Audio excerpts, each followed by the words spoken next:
Hello everyone, this is Serious Trivia, and today we're going to go over the top 12 income generating commanderies in the game Total War 3 Kingdoms. I decided to do this guide because I briefly touched on this idea of top income generating commanderies in my corruption guide, so I soon realized that I had made a minor mistake on that part of the guide, as I only listed 11 commanderies for that one, when there are in fact 12 commanderies that I could consider top tier for income generation in the game. Also, I wasn't able to go over these commanderies in detail in that guide, as it was focused mainly on reducing corruption to 0%, so today we're going to do a simple video and set the record straight and take an in-depth look at all the best commanderies in the game. Let's get started. Here I have listed out and located all 12 of the top income generating commanderies in the game, and now we're going to analyze and dissect these to discuss what makes them so great and to further subdivide these into A+, A, and A- tiers. Now, for those of you new to the game, Total War 3 Kingdoms subdivides the landmass of China into smaller provinces called commanderies, and each commandery is made up of a capital county and anywhere from 1 to 3 specialty counties.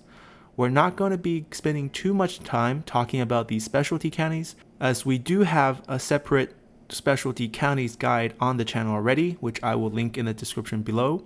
All you need to know right now is that these counties are what make each commandery unique and help determine the best way to build them. Theoretically, the more counties you have, the more potential income sources you have. However, as we have laid out in our corruption guide, there are a total of 12 3-county commanderies in the game as shown here, but they all have 1 or even 2 counties end up being non-income generating and upkeep intensive. This simply means that the best income generating commanderies will have a maximum of 2 income generating counties, and for it to be a top tier commandery, those 2 income sources must either be the same source or complementary to each other. If we turn to the list of the 12 income generating commanderies here, we can see that I have listed out the income sources of the counties in these commanderies. In the game, as we all know, there are generally 3 different income sources. There are peasantry, commerce, and industry. Of these 3, pairing peasantry with commerce together or commerce with industry together are deemed complementary. Peasantry and commerce work well together because A, commerce buildings provide a discount to peasantry buildings because of Wuxing synergy. The settlement building itself also provide both peasantry income and commerce income multipliers, so by being in the commandery, you have complementary commerce and peasantry income. The final upgrade of the land development building, featuring the livestock exchange, also provides not only a major source of peasantry income, but also provides a bit of commerce multiplier. So overall, peasantry and commerce incomes work well together, so they're considered to be a complementary pairing. If peasantry and commerce work well together, then commerce and industry works perfectly together, because A, the industry buildings provide a discount to commerce buildings because of Wuxing synergy. B, the private workshop is not only the best source of industry income multiplier, but it's also the best source of commerce income multiplier, therefore making it the bridge that joins these 2 income sources together harmoniously. And C, special counties like the trade port and the jade mine provides both commerce and industry income.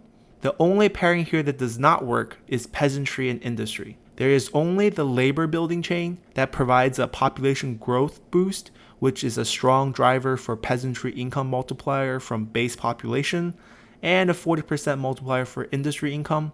But outside of that building chain, nothing really synergizes well between these 2 income sources. So peasantry and industry income pairings are out.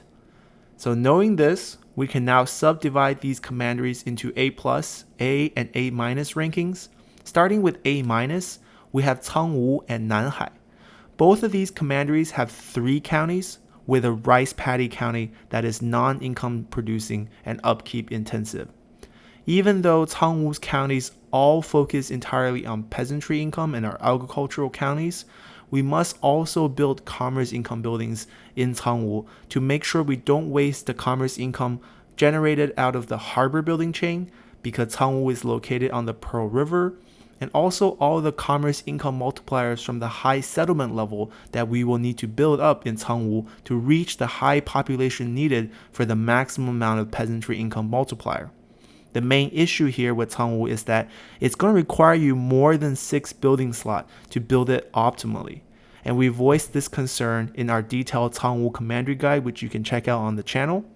So despite its ability to generate well over 10,000 gold per turn in income, it will take a long time to fully develop, and it will cause constant public order issues. So given all that, I can only give Cangwu an A- grade.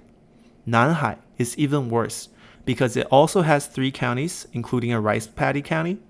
Its 2 income generating counties are the livestock farm and the trade port, which means you'll actually have access to all 3 income sources because the trade port at the final upgrade level offers a mix between commerce and industry income.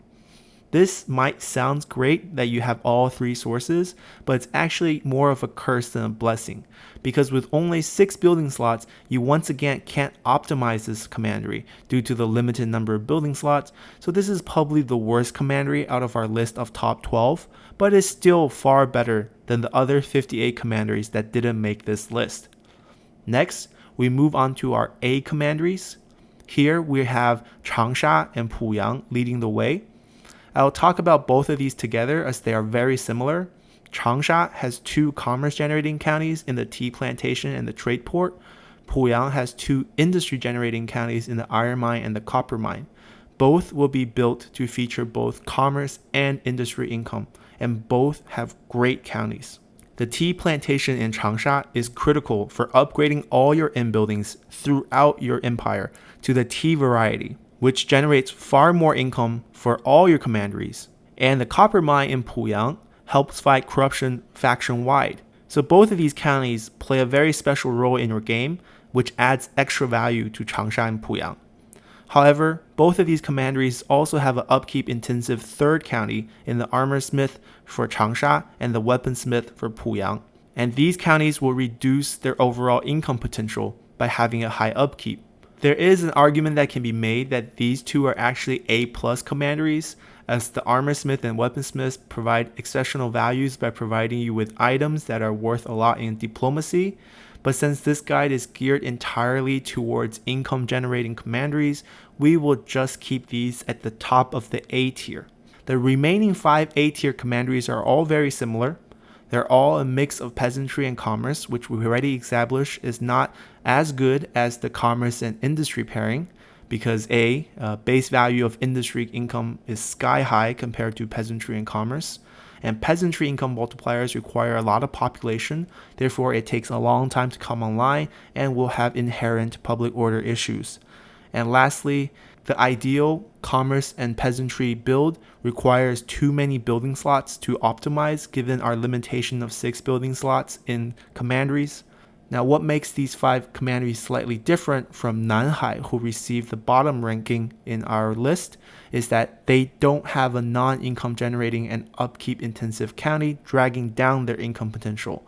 All 5 of these commanderies only have 2 counties, and both counties generate income. Now, to differentiate the 5 a little bit, the best one is Yizhou, who provides the valuable resources of tea as well, which is very similar to Changsha. Lastly, we come to our best top 3 A+ commanderies.